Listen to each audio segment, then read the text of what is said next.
তো বন্ধুসকল মোক বহুতে প্ৰশ্ন কৰি আছে যে DLED সিহঁতে এডমিশ্যন ল'লে ফাৰ্ষ্ট ছেমত এতিয়া সিহঁতে কি কিতাপ ইউজ কৰিব আৰু চিলেবাছ কি চিলেবাছ আপোনালোকে SCRTৰ সিহঁত পাই যাব SCRTৰ ধৰক পৰ্টেলত পাই যাব আৰু যদি লাগে আপোনালোকৰ হোৱাটছআপ নাম্বাৰটো কমেণ্ট কৰি দিয়ক মই চিলেবাছটো পঠাই দিম এতিয়া কি কিতাপ লাগিব আমি যেতিয়া DLED কৰিছিলোঁ 2016 বেটছ আছিলোঁ আমি তেতিয়া কিতাপ ওলোৱা নাছিল এতিয়া এখন কিতাপ ওলোৱা বুলি শুনিছোঁ আপোনালোকে ফাৰ্ষ্ট ছেমত যিবিলাকে এডমিশ্যন লৈছে সেইবিলাকে নিয়াৰেষ্ট কিতাপৰ দোকানত গ'লে সেই কিতাপখন কালেক্ট কৰিব পাৰিব আৰু আপোনালোকৰ DLED কৰিলে মানে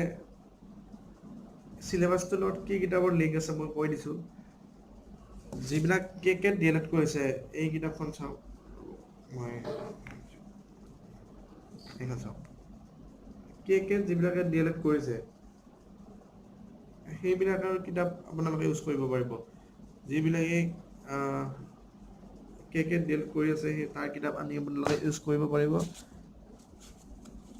এনেকৈ কিতাপ আছে বহুত কে এই কিতাপবিলাক ইউজ কৰিব পাৰিব যিবিলাক কে DLED কৰিছে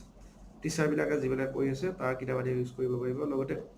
যিবিলাকে ODL DLED কৰিছে সিহঁতৰ কিতাপ ওলাইছে আপোনালোকৰ তাতো চিলেবাছৰ কিছু অংশ মিলে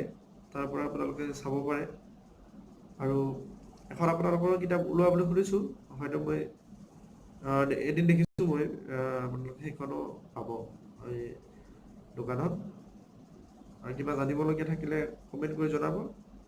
চেনেলটো ছাবস্ক্ৰাইব কৰিব ধন্যবাদ